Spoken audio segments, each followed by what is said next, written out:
Kembali lagi ke Underwear Talks. Kali ini kita bersama Phoenix Media. Ya, Underwear Talks, talks about ideas. Kita langsung saja, jadi karena topiknya talks about ideas, kita harapkan ada ide-ide yang muncul dari digelarnya podcast kali ini. Temanya agak berat, tambang. Backgroundnya saya jelaskan dulu. Jadi pada 2023, pada Jumat tanggal 17 Februari 2023 kemarin, ada pengesahan rencana tata ruang wilayah Samarinda yang dilakukan oleh pemerintah kota Samarinda di bawah kepemimpinan Andi Harun. Nah, di dalam RT/RW itu tak ada zona pertambangan yang masuk ke dalam kawasan. Jadi ada asa dan ada harapan jika pada 2026 mendatang, karena tidak adanya zona pertambangan, Samarinda sudah disiapkan untuk no tambang at all. Tidak ada zona tambang di Samarinda sejak dimulai pada 2026. Kita akan membahas itu, apa masalahnya, backgroundnya seperti apa, kira-kira apa yang harus dilakukan, apa tantangannya, bersama dengan narasumber saya kali ini. Saya perkenalkan, beliau sudah hampir 6 tahun pernah menjadi Dinamisator Jatam Kaltim, Jaringan Advokasi Tambang, sebuah organisasi nirlaba yang bergerak di bidang pengawasan pertambangan mungkin. Kita langsung sambut saja Mr. Pradama Rupang, Dinamisator Jatam Kaltim 2016-2022. Oke, say hello Bang. Halo semua. Oke. Santai saja Bang. Ya.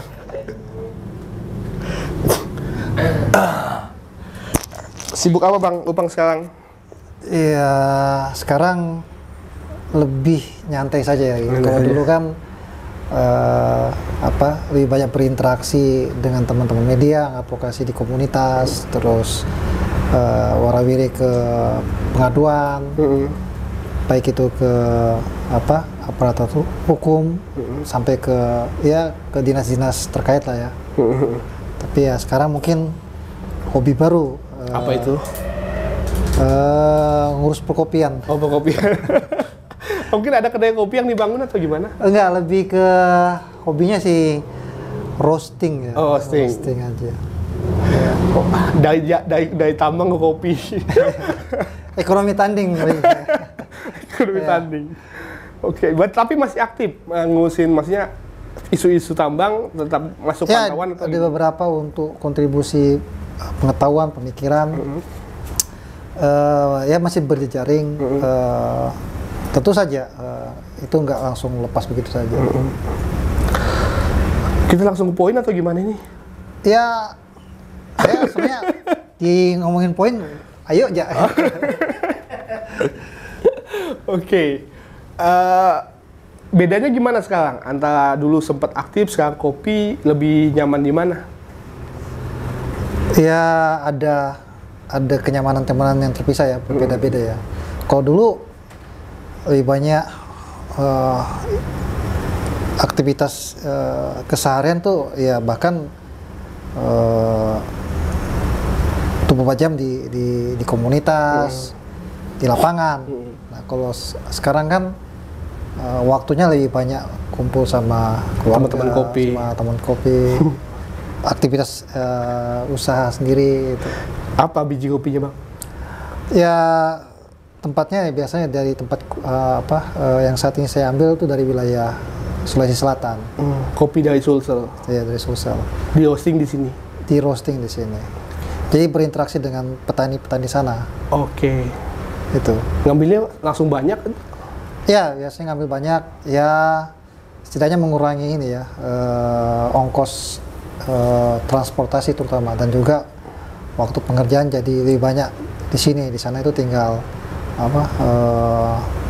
ya mungkin mengumpulkan saja sampai mungkin ada beberapa fasilitas yang memang belum ada di Samarinda atau di Kaltim.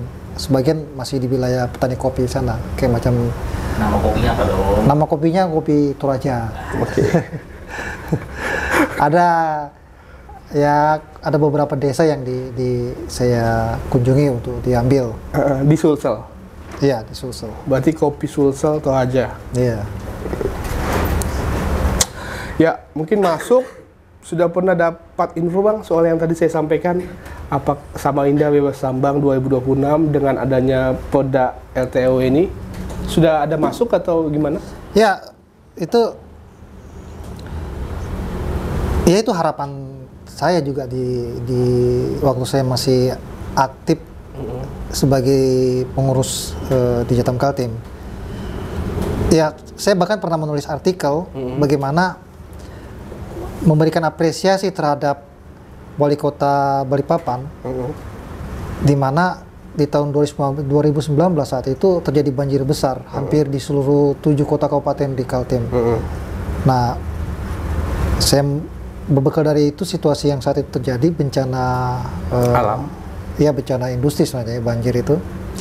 Itu hal yang khusus tidak terjadi di Balikpapan tapi tidak dalam skala besar karena mereka mampu mencegahnya. Dan bahkan BNPB-nya mengirimkan bantuan ke daerah lain, ke Samarinda, ke daerah lain.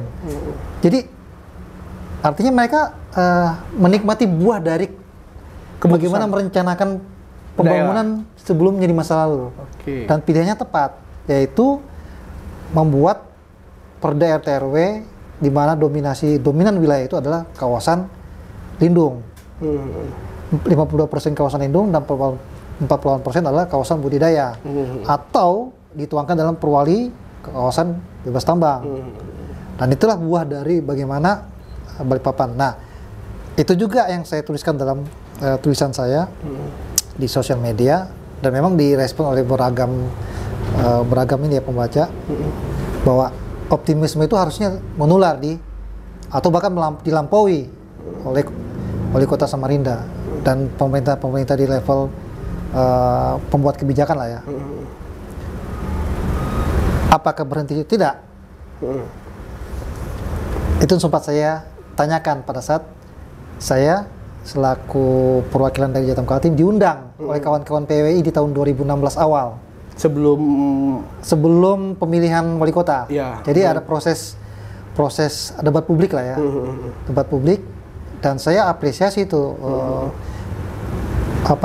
langkah yang ditempuh oleh teman-teman PWI dan juga sebuah langkah maju juga dan keberanian oleh para kandidat yang mau hadir. Ya, dan itu meladeni yang di Selika itu ya. Ya. Mau meladeni pertanyaan-pertanyaan kritis ya. Dan tentu saja kita ingin tahu mimpi para kandidat ini ketika terpilih jadi pemimpin kota seperti apa. Jadi kita ingin tahu karena kita belajar bagaimana pemimpin-pemimpin sebelumnya gagal dalam menerapkan keselamatan bagi masyarakat warga kota Samarinda. Nah, itu langkah yang sangat bagus. Kita mengapresiasi karena tidak semua kandidat berani datang. Itu yang nah, disitulah sempat ditanyakan. Saya tanyakan apakah berani menerapkan kawasan bebas tambang di kota ini, dan jika memang punya mimpi yang lebih besar, bisakah melampaui Balikpapan? Artinya kan tidak meniru saja, tapi melampaui gitu kan. Nah, itu yang saya pegang komitmen itu. Jadi sebelum wali kota yang sebelumnya mau maju, mantan wali kota, bakal calon wali kota yang mau maju itu sudah ditanyakan dulu sama Jatam ya? Tapi ya pertanyaannya nggak dalam ruang yang sebenarnya difasilitasi seperti itu. Pertanyaannya yang sebenarnya lewat teman-teman media juga. Namun kadang para pimpinan wali kota itu ya justru berbalas pantunnya tidak langsung menjawab, tapi menjawabnya dengan kebijakan yang justru sudah terlihat lah bahwa sangat memuja atau bahkan gandrung dengan industri tambang.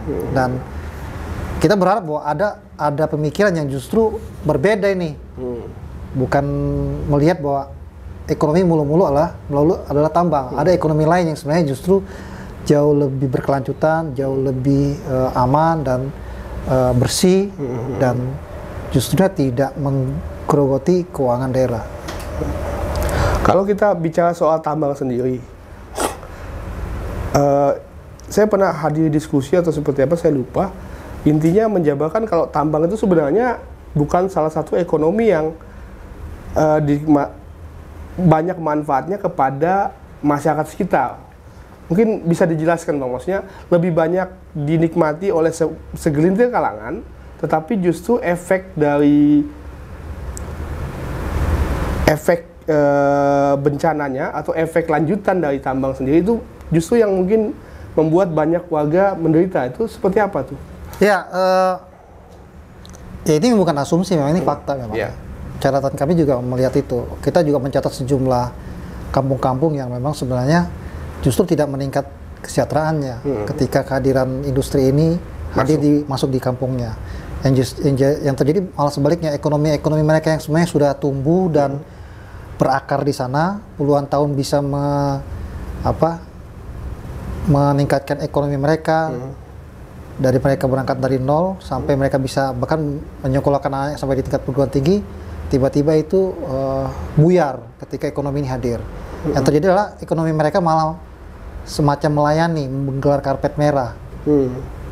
Jadi seluruh ekonomi yang ada di kampung itu, di wilayah-wilayah tersebut justru dipaksa untuk melayani industri ini. Ekonomi tambang ini. Dan pada akhirnya ekonomi tadi mati. Apakah ekonomi ini bisa berjalan beriringan? Tidak, karena dia memakan, memangsa ekonomi lain. Baik itu pertanian, perkebunan, perikanan, maupun UKM-UKM lainnya, karena daya rusaknya itu tidak mengenal batas. Dia bisa menghajar lewat air, dia bisa menghajar lewat tanah, dia menghajar lewat udara, atau secara fisik misalnya dalam bentuk misalnya secara fisik sekalipun misalnya. Jadi memang tambang nggak bisa kerjasama ya dengan ekonomi lain ya?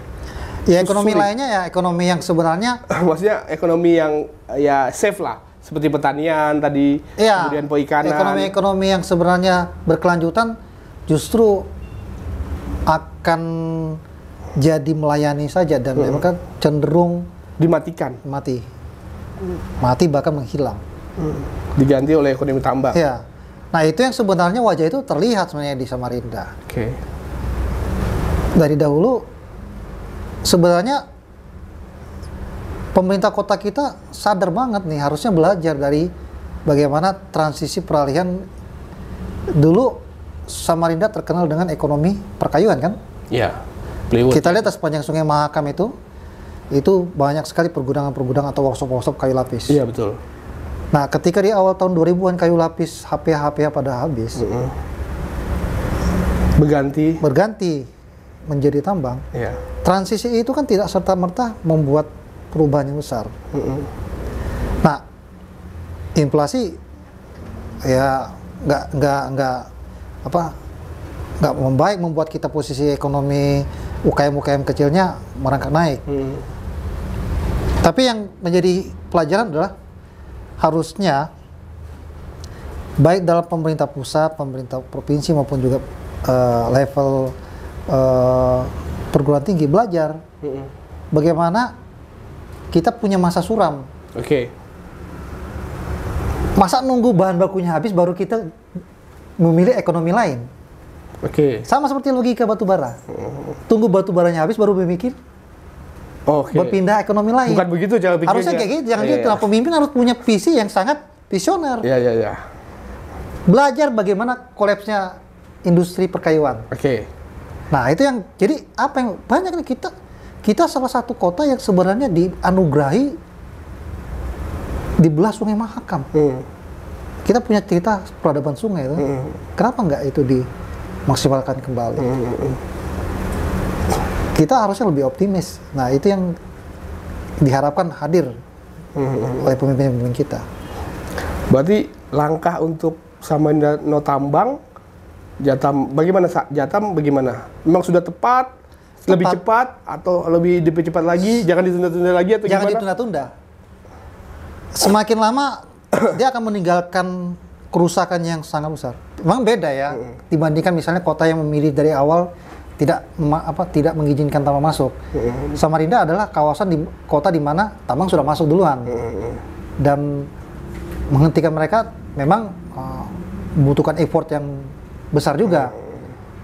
Saya percayalah wali kota siapapun yang terpilih, mau Handayani Harun atau nanti berikutnya, dengan dukungan warga pastinya akan bisa itu. Kawasan ini, kawasan bebas tambang akan tercipta dan akan dinikmati seluruh lapisan. Bisa nggak saya bilang Samarinda bisa kok tanpa tambang?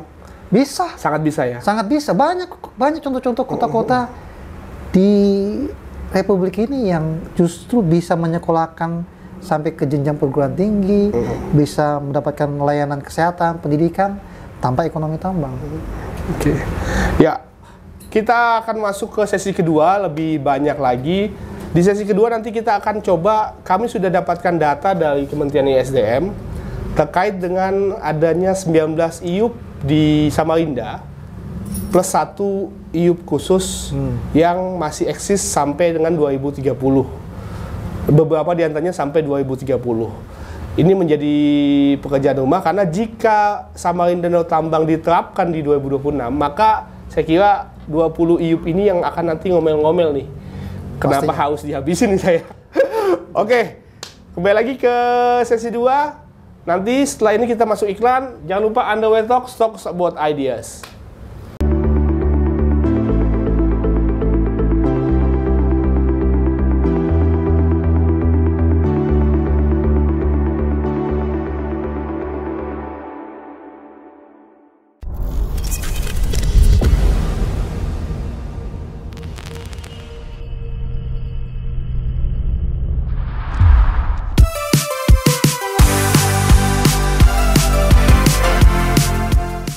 Oke, back again to Underwear Talks about ideas.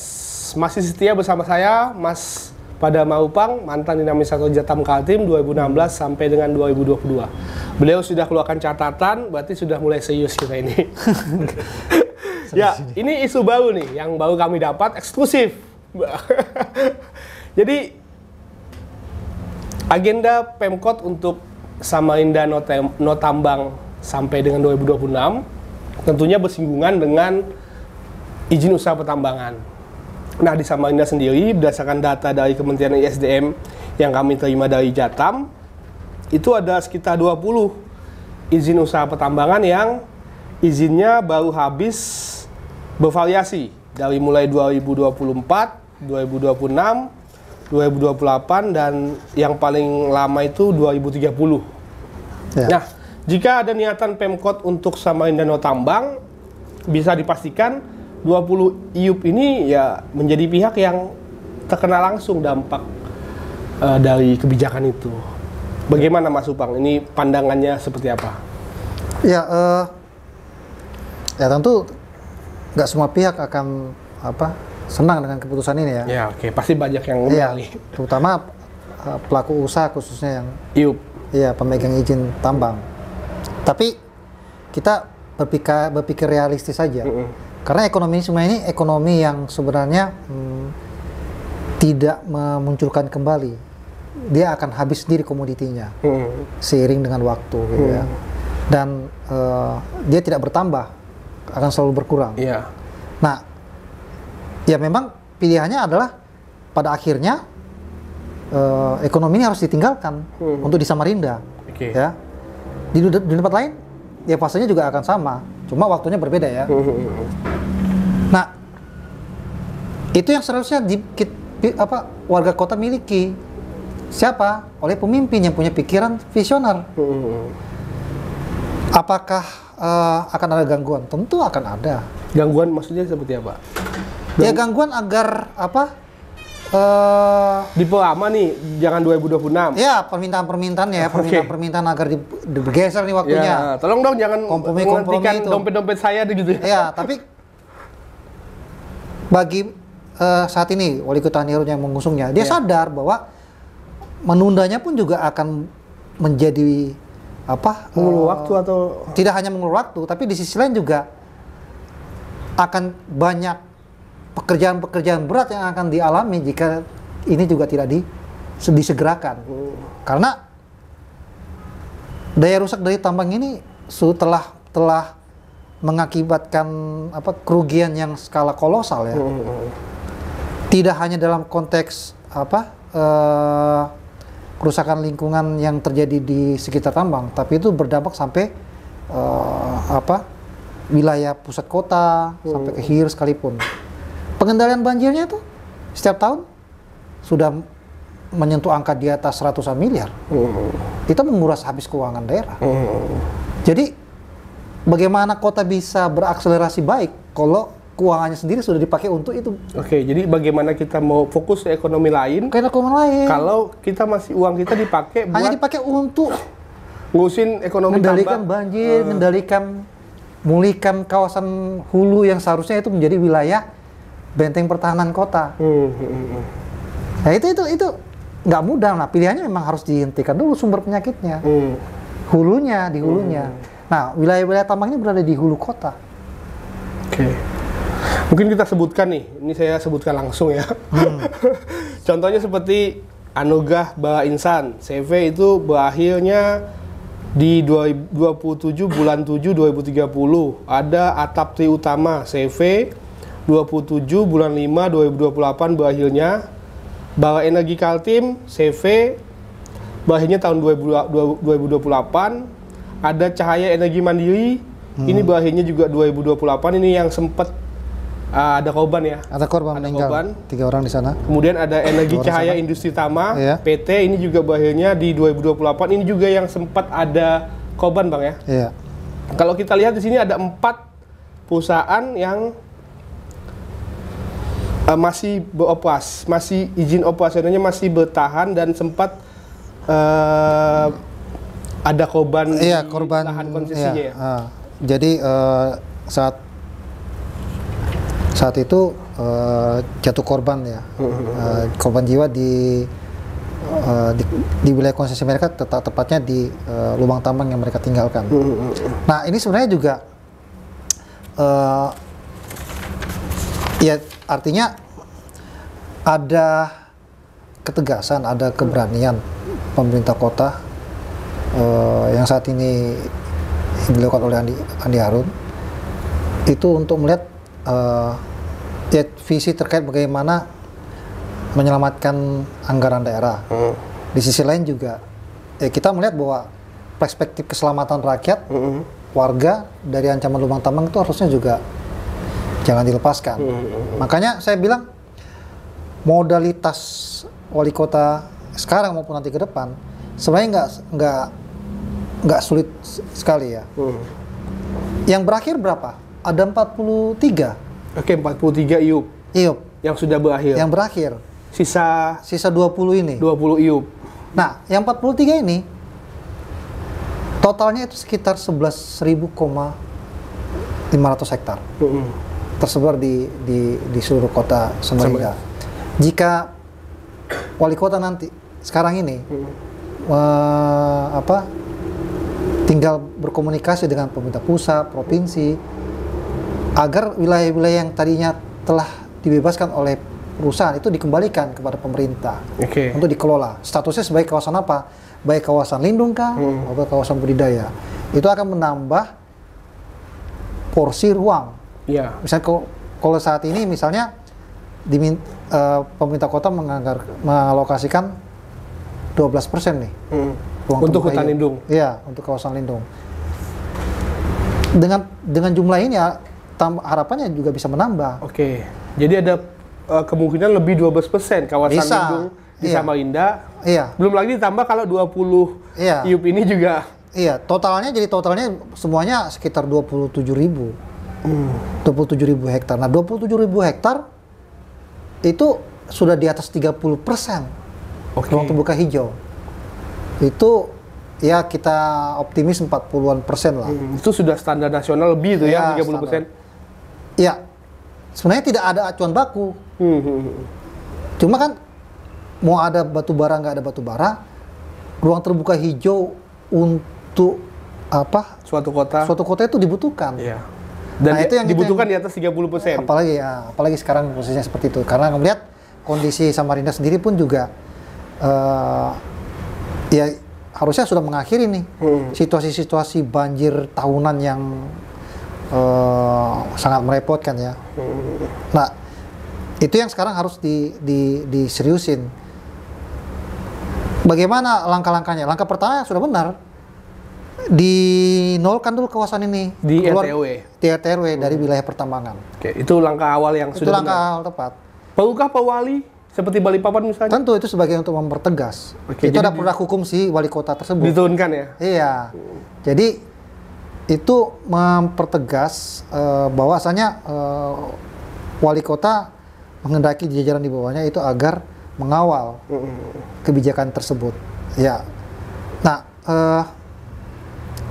tentunya wali kota nanti akan sering lebih banyak berurusan dengan pemerintah pusat. Bahwa kehendak kami di daerah sudah menyatakan tidak lagi Ada tambang. ya, tidak ada tambang lagi di tata ruang kami.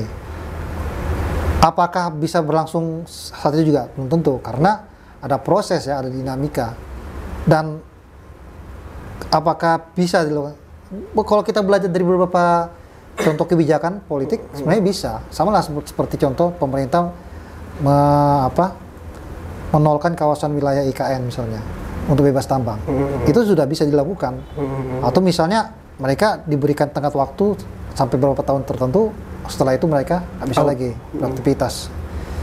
Jadi kebijakan politik sekarang memang kewenangannya kan ada di pemerintah pusat Untuk izin tambang. izin tambang. Tetapi Ya, kewenangan daerah adalah memprioritaskan kawasannya adalah untuk apakah di wilayahnya boleh nggak ada aktivitas tambang. Nah, itu kewenangan daerah. Ada kelayakan lingkungan, studi lingkungannya itu ada di kewenangan daerah. Izin lingkungan ada di daerah. Penentuan lokasi. Iya, tapi juga dalam kepentingan tata ruangnya, ya daerah juga punya kepentingan besar dong. Iya, mau diapain nih daerah? Iya, tuh? karena kalau bicara mau status ekonomi ini sekarang nggak lebih banyak profitnya, malah lebih banyak mudaratnya. Maka dari itu kita berpikir sudah cukup lah. Nah, terobosan ini ya penting untuk dikawal bersama. Oke. Caranya gimana? Ya, buka dialog-dialog solusinya, baik di perguruan tinggi, di komunitas masyarakat, dan masyarakat yang sekarang ingin memulihkan kawasannya keluar dari ekonomi tambang, harusnya disupport. Itu bagian dari untuk mempercepat Samarinda keluar dari zona tambang. Berarti niat baik Pemkot ini harus lebih banyak digencarkan Dibencarkan. dalam bentuk-bentuk forum sosial, forum diskusi politik, diskusi publik. Iya. Dan itu yang sebenarnya memang nggak mudah ya. Visi itu bisa ditangkap semua pihak. Apalagi mereka yang sudah nyaman dengan Ekonomi. tambang. Tapi kalau kita misalnya ngelihat seberapa banyak yang menerima manfaatnya, catatan kita sendiri ngelihat ya, kalau berdasarkan catatan yang dikeluarkan oleh BPS Kaltim, yang juga dicantumkan oleh datanya Bank Indonesia, secara serapan tenaga kerja yang bekerja berdasarkan lapangan usaha di Kaltim sendiri, hingga tahun 2021 di bulan Februari, angka tertinggi serapannya itu justru ada di sektor perdagangan besar, eceran, rumah makan dan hotel. Itu yang peringkat pertama. Paling penting nggak? Serapan tenaga kerja di kerjanya. Kaltim. Bukan tambang ya? Bukan. Oke. Tambang justru menempati urutan kelima. Dengan Di bulan Februari 2021 hanya terserap 113.000. Sementara tadi eceran, hotel, rumah makan, perdagangan itu mencapai 532.000 jiwa. 5 kali lipat dari. Iya. Sektor kedua yang menempati urutan kedua yang terbesar itu adalah pertanian, kehutanan, perburuan, dan perikanan. Berarti memang efek dari tambang sendiri itu secara tenaga kerja saja enggak signifikan nggak ya? signifikan. Jadi makanya jika melihat bahwa serapan tenaga kerja, efek ekonomi sirkular yang terdapat lainnya pun juga nggak memberikan pertumbuhan ekonomi yang kuat terhadap sektor lain. Justru sektor lainnya justru Menopang. ya. Oke. Jadi saya kira tepat nggak kalau dikatakan kalau ya sebenarnya langkah ini sangat bisa dilakukan cepat, dilakukan tidak membuat masalah yang begitu banyak, karena kan tenaga kerja yang terserap juga tidak begitu besar kan Iya. kepada rakyat ya untuk tambang. Iya. Kalau kita berhitung saja secara logis 20 IUP yang tersisa Iya. atau 5 kontrak karya dan PKP 2B. Ya. Apakah dia akan bisa melampaui 113 ini? Saya malah cenderung menyusut. Hingga berapa? Hingga 2030 sekalipun. Karena produktivitas deposit yang ada di dalam tanah itu tidak bertambah, Ya, makin sedikit. makin sedikit. Dan jumlah shift kerja pasti akan selalu semakin diperpendek. Ya, apalagi yang mau ditambang habis. Oke. Pastinya. Kalau kita lihat dari Balikpapan sendiri, Balikpapan dulu sempat dan sampai sekarang sukses. Mungkin ada tips-tips yang mungkin bisa ditiru sama Indah untuk menerapkan itu, Bang? Ya, pertama Balikpapan tuh sadar bahwa industri tambang ini adalah ekonomi yang menggiurkan. Dia mudah tinggal main keruk, membuka lahan, membuka perut bumi, dan datangnya cepat. Oke. Angkut, jual, Oke, dapat sudah gitu cuan kan. lah ya. Dapat cuan, tinggal bagi hasil dari pusat itu kan. Tapi pemerintah Kota Balikpapan juga sadar bagaimana ekonomi ini kedepannya itu akan membangkrutkan kota itu. Dan dia sadar bahwa itu menjadi ekonomi yang sangat ekonomi bunuh diri lah. Karena selain bencana Industri? banjir, ya tadi bencana industri, di sisi lain akan mematikan industri-industri lainnya. Oke. Di sana itu ada industri migas, di sana itu ada industri sektor jasa pariwisata, perhotelan, subuh dan kuliner segala. Jika hal ini terbiasakan dengan luas kota yang hanya mencapai 50.000 hektar, nggak sepadan. Sementara di sisi lain juga dalam situasi normal aja ya, Balikpapan itu krisis air bersih. Ya. Tambang itu kan menghancurkan sumber air. Ya. Jadi disitulah Background dasarnya ada juga menjadi keputusan. pertimbangan kuat mengapa ya. Apakah jumlah batu bara di sana sedikit? Oh tidak. Di Sangat Balikpapan. menggiurkan. Di Balikpapan. Iya, 60% struktur geologinya itu batu bara. Waduh, lebih 50% ya. Iya, jadi sebenarnya cukup menggiurkan bagi untuk dalam skala misalnya ya kalau misalnya untuk menambah pundi-pundi kas daerah ya. Iya. Tapi di sisi lain ya tadi saya sebutkan akan ada risiko yang jauh lebih besar jika itu ditempuh. Jadi, Dan pembiayaan kas daerah akan habis untuk menambal kerusakan-kerusakan yang terjadi akibat dari rusak tambang. Oke. Sehingga muncullah keputusan untuk tidak ada lagi Iya. tambang di Balikpapan. Ya, wali kota sekarang itu kan jadi kerepotan untuk menambal kerusakan-kerusakan yang diciptakan oleh kebijakan wali kota kita sebelumnya. Yang di Samarinda. Samarinda. Jadi ya sudah memahami bahwa realitanya bahwa harus lepas dari resiko ini, dan itu yang berbeda dengan Balikpapan. Balikpapan mudah karena dia sejak awal menolak dan bagaimana mengelola Dan tidak terikat langsung. tidak mengelolanya juga jadi lebih mudah. Tapi Balikpapan Samarinda tentu dengan segala keruwetannya, dinamikanya, inilah tantangannya. Tapi jika itu mendapatkan dukungan warga, tentunya proses perjalanan ke depannya ini akan lebih mudah. Nah, tinggal apakah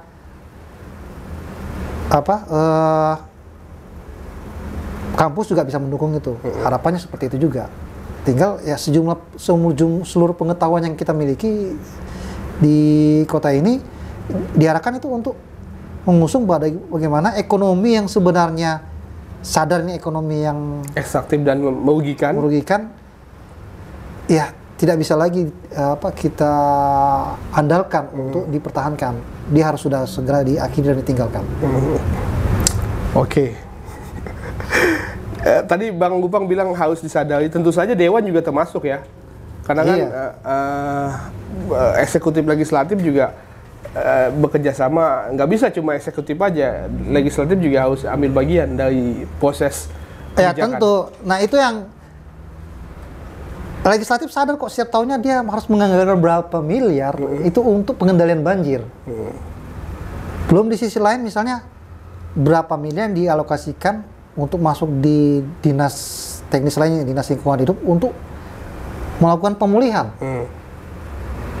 Nah ini yang kita sebut sebenarnya kalau di Provinsi Kaltim sendiri setiap tahunnya terakhir tahun 2020 kalau nggak salah untuk anggaran pemulihan itu cuma 5%, gitu kan, di provinsi. Nah di kota pun juga jauh lebih kecil. Nah saya melihat bahwa sebenarnya inilah yang kita sebut sebenarnya filosofi anggaran kita itu apakah memang untuk berbasis demi pemulihan ekonomi warga kota atau tetap masuk pada memperlancar modal kerusakan yang dibangun oleh industri tambang. Harusnya sudah beralih ke situ. Nah, pilihan legislatif ya harusnya memberikan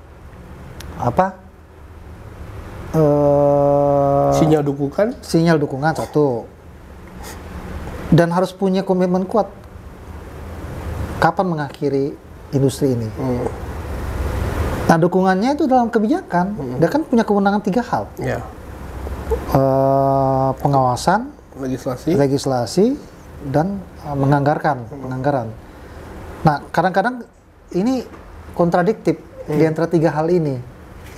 Bicaranya ingin ekonominya bebas tambang bergantung, tidak lagi bergantung sama tambang, tapi di sisi lain dalam polisinya masih memberikan ruang yang sebebasnya terhadap industri ini. Ambigu itu yang sebenarnya kita nggak mau lihat lagi ya. Iya, jangan lagi terjadi. Oke. Ya, sesi kedua tadi sudah kita bahas soal adanya 20 IUP yang masih beroperasi sampai 2030.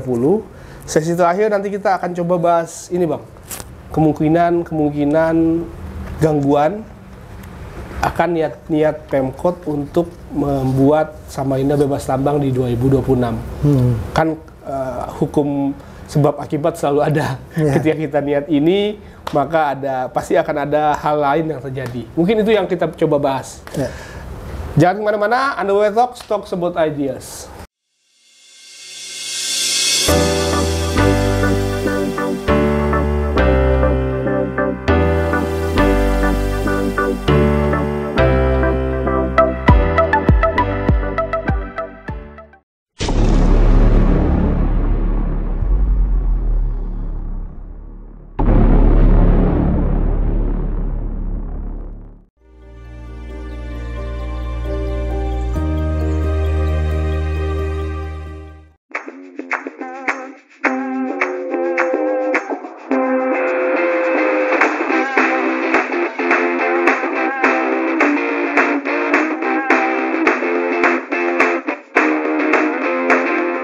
Oke, kembali lagi ke Underwear Talks about Ideas.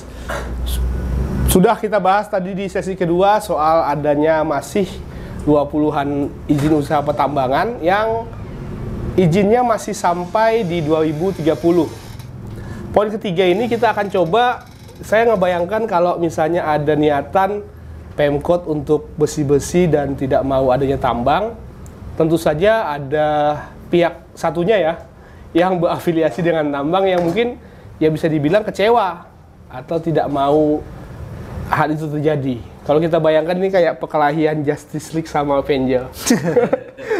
Ketika Justice League pengen baik satunya, mungkin saja Avenger bakal menerapkan apa ini Bang? Kita sebutnya sebagai perlawanan balik atau gimana? Potensi-potensi gangguan untuk itu, untuk tidak membuat Samarinda bebas tambang 2026 itu pandangan Bang Gupang seperti apa? Ya sangat mungkin terjadi ya. Ada 20 tadi ya, 20 IUP yang masih beroperasi dan mendapatkan perpanjangan hingga 2030 ya. Belum termasuk lagi yang PKP 2B dan kontrak karya. 5 itu, 5 perusahaan. Nah, saya sih melihat bahwa yang paling tidak nyaman dengan situasi ini pastinya adalah pelaku usaha, khususnya mereka para pemegang saham di situ, dan tentunya akan melakukan intrik-intrik dengan berbagai cara ya kewenangannya. Entah nanti akan mendorong lewat para rekanan mereka yang terhubung di legislatif kah? Karena kita bukan hal baru ya. Ada beberapa legislator itu yang memang terhubung dengan industri ekstraktif. Atau disponsori bahkan saat di masa-masa pileg gitu ya. Dan ini yang kita sebut bahwa peluang-peluang untuk hambatan itu bisa terjadi. Apa upaya-upaya? Bisa misalnya ada upaya judicial review. Judicial review untuk ya, RT-RW ini ya. Biasanya judicial review-nya terkait pasal per pasal ya di Mahkamah Agung. Nah, hal lainnya bisa saja gangguan-gangguan di kewenangan legislatif yang bisa terjadi dalam konteks misalnya karena ada 3 kewenangan ya yang dimiliki oleh legislatif, baik itu pengawasan, penganggaran, ataupun juga kebijakan. Nah itu ya itu dinamika politik yang harusnya menjadi tantangan nanti wali kota untuk mencoba agar ada pendekatan yang sebenarnya bisa diterima. Terlepas ada perbedaan politik, harusnya agenda yang bisa disatukan adalah terkait ini keselamatan warga. Perda ini demi keselamatan warga, demi keselamatan kota ini. Bukan hanya sebatas bicara mengenai ego di antara kalangan politisi. Termasuk kepentingan-kepentingan lain yang dengan masuk individu itu harusnya diletakkan di belakang gitu kan. Harusnya itu yang sebagai jika ingin mengakhiri krisis lingkungan, krisis banjir, ekonomi yang stagnan tidak malah mengalami pertumbuhan, harusnya ini diakhiri nih model industri ini. Sampai kapan? Nah, gitu kan. Sudah banyak, sudah cukup panjang waktu yang dihabiskan dan harusnya sudah belajar itu sebagai pengalaman yang cukup untuk keluar dari model ekonomi predator ini. Nah, hambatan lainnya ya mungkin di level pusat karena kewenangan izin ada di pusat sekarang, sudah di pusat ya. Tapi ya saya cukup optimis ya kalau melihat situasinya bahwa karena untuk kepentingan tata ruang itu kan memang lebih domainnya adalah di daerah. Karena hal yang paling sederhana adalah daerah yang mengusulkan, selain mengusulkan, menetapkan. Daerah pula yang mengakibatkan daya rusaknya, dampaknya.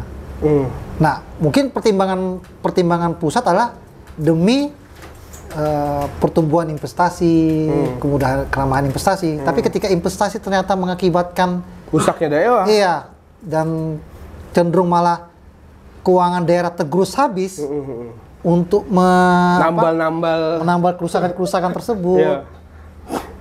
Ya, apa gunanya investasi dihadirkan banyak-banyak, tapi ternyata hasilnya malah keuangan negara yang diperbantukan dari pusat, provinsi, atau bahkan juga keuangan dari kota pun habis hanya untuk memperbaiki. Kalau kita lihat, saya tertarik yang tadi Bang, yang pusat tadi. Jadi kan IUP ini kan diperpanjangnya di Kementerian Investasi. Iya. Ya. Berarti mereka yang 20 IUP ini prosesnya ke pusat kan? Iya. Itu bagiannya gimana? Misalnya masih ada kemungkinan mereka lanjut atau kemungkinan yang dilakukan di pusat? Yang paling memungkinkan adalah dengan desakan ini, usulan ini, ada semacam rekomendasi yang akhirnya suratnya naik di kementerian, baik di Kementerian SDM, Dirjen Minerba, atau di Kementerian Investasi, dan juga sampai ke Presiden ya.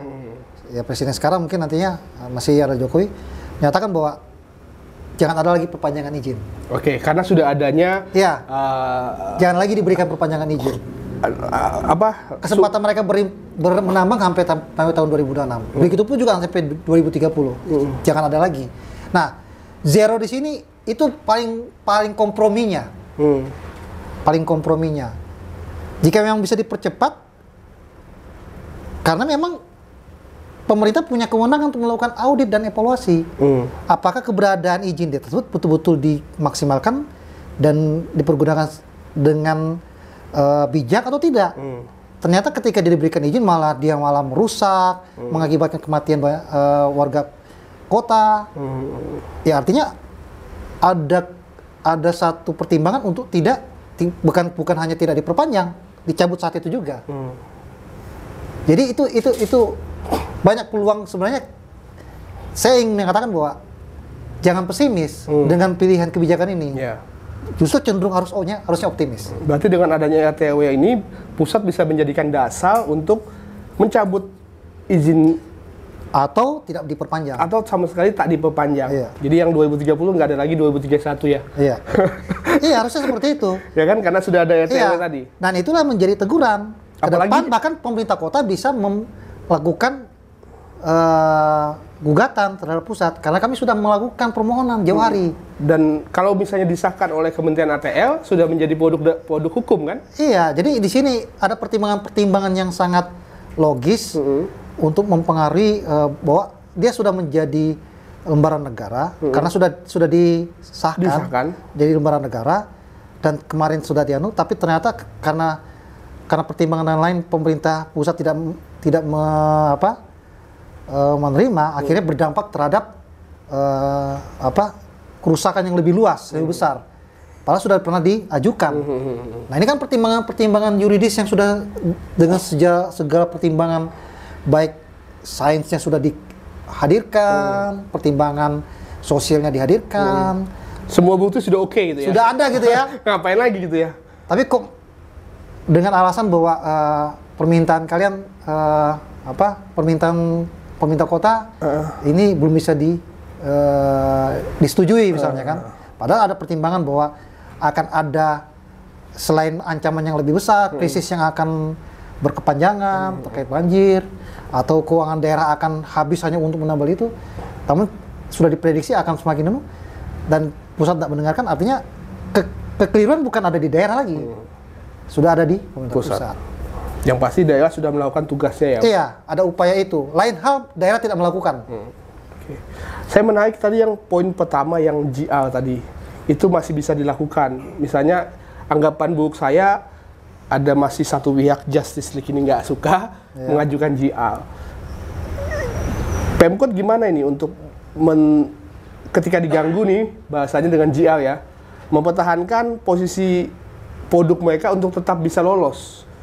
Dengan apa? Dengan bagaimana? Ya, sosialisasi yang baik, diskusi-diskusi ilmiah seperti ini diperluas agar mendapatkan dukungan. Oke. Dan tentunya tidak sulit nantinya misalnya terjadi GR ya ditetapkan oleh pihak-pihak yang tidak setuju. Saya yakin warga kota akan dengan sukarela menjadi saksi di persidangan atau memberikan satu tulisan bahwa mendukung langkah ini dengan pertimbangan bahwa dia mengutamakan keselamatan, tidak hanya keselamatan jiwa ya, ekonomi, hal-hal lainnya juga sekalipun.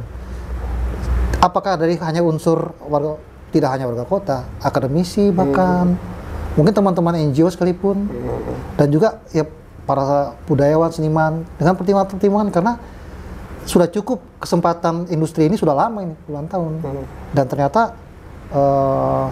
situasi krisisnya terus berulang dan tidak ada perbaikan. Nah, langkah ini inginkan perubahan yang lebih baik. Kenapa tidak? Dan Mas Subang melihatnya Pemkot punya alasan untuk ketika GR itu mereka sudah siap atau gimana? Saya rasa mereka siap. Siap ya. Seluruh resource baik mengenai informasi, data bagaimana keuangan publik habis hanya untuk pengendalian banjir, perbaikan itu kan dimiliki. Belum lagi misalnya ekonomi lain yang juga mati, terdampak mati, hilang. Belum lagi misalnya ya kerugian lingkungan segala. Jadi pertimbangan-pertimbangan yang cukup kuat. Ya mungkin yang akan dipersoalkan sisi lainnya adalah persoalan mengenai prosedural ya. Prosedural seperti? Prosedural, tata cara prosedural dalam hal lahirnya sebuah perda. Paling hal-hal yang akan biasanya kalau dalam konteks GR itu hanya dua. Apakah dia masuk dalam konteks substansi atau material atau dalam konteks ini adalah yang digugatnya adalah persoalan proseduralnya perda ini atau substansi dari perda Perdanya. itu. Nah, jika kadang-kadang perda tersebut akhirnya Gagalkan. dipersoalkan atau misalnya dibahas kembali karena dia tidak prosedural, Tidak pada cacat substansinya. prosedural, Tidak pada substansinya ya. tidak pada substansi. Padahal substansinya jelas-jelas mayoritas Oke. oke. Tapi secara prosedural dianggap dia cacat formil. Itu yang bisa di Nah, makanya itu yang saya bilang bahwa ya ini yang harusnya menjadi PR jadi ya oleh pemerintah kota di bawah kepemimpinannya Andi Harun, melihat bahwa ruang-ruang itu bisa diselesaikan dengan komunikasi politik. Oke. Tahapan-tahapan prosedurnya mungkin juga dibangun. Naik. Kita tunggu lagi bagaimana perkembangannya. Iya. Tapi kita sayangnya udah hampir berapa jam nih. Pembahasan kita menarik Bang. Tadi kita sudah buka soal data IUP yang masih operasional di Samarinda sampai dengan 2030. Kemudian ada dugaan-dugaan ada pihak yang nantinya akan tidak suka dengan kebijakan Perda RTRW Pemkot yang tidak ada tambang di 2026. Mungkin Bang Upang bisa sampaikan statement terakhir terkait dengan isu kita hari ini soal Samarinda tanpa tambang di 2026. Ya, Samarinda tanpa tambang itu adalah sudah mimpi besar ya yang hadir karena kita melihat bahwa sepanjang 2011 sampai tahun 2022 sudah ada 23 warga kota Samarinda yang meregang nyawa di lubang tambang. Dari 2011? Dari 2011 sampai dengan 2023 lah. Dan ya kita harapkan tidak hanya para pemimpin tapi juga seluruh lapisan masyarakat menginginkan situasi itu tidak terjadi lagi. Jangan ada lagi ibu-ibu yang menangis dipisahkan dari anak-anaknya. Karena lihat ketika kita melihat secara citra satelit, nyaris nggak ada jarak antara rumah dan lubang tambang di Samarinda. Dan begitu tingginya jumlah korban, ini disadari nggak bisa dibiarkan begitu saja. Nah, zona bebas tambang itu adalah kebutuhan mendesak yang harusnya didukung seluruh lapisan, seluruh pihak. Dan walaupun tidak diusulkan, pada akhirnya industrinya juga akan habis. Sebelum kota ini jatuh menjadi pada krisis yang jauh lebih besar, ketika kita menyadari itu belum terjadi, harus sekarang diantisipasi, pencegahannya dilakukan. Nah, hal lainnya adalah ekonomi tambang itu hanya menjadi ekonomi bunuh diri bagi Samarinda karena tadi habisnya keuangan daerah itu hanya untuk dialokasikan untuk menambal kerusakan-kerusakannya. Harusnya hadir untuk menguatkan ekonomi lain. Nah, wali kota, pemerintah kota, bahkan juga pelaku usaha-usaha lain yang sektor jasa itu seharusnya mendapatkan perhatian lebih lagi ketika ini sudah beres. Jadi memperkuat ekonomi lain yang sebenarnya butuh dukungan, butuh support. Dan itu yang sebenarnya aku pikir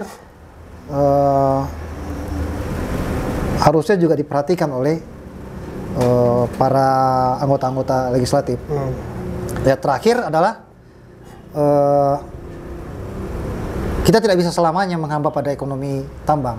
Karena itu ekonomi tambang telah memberikan bukti konkret bagaimana ekonomi lain itu justru hilang dan cenderung mati. Dan disinilah ketegasan tidak hanya keberpihakan rakyat, tapi ketegasan pemimpin untuk memilih arah kota yang sebenarnya ingin mengakhiri krisis atau tetap mempertahankan krisis tersebut. Oke, siap. Tepuk tangan dulu Bang. Oke, itu dia cukup. Kali ini terima kasih banyak Mas Upang. Sampai jumpa lagi di next season mungkin di Underwear Talks About Ideas. See you. Oke Bang.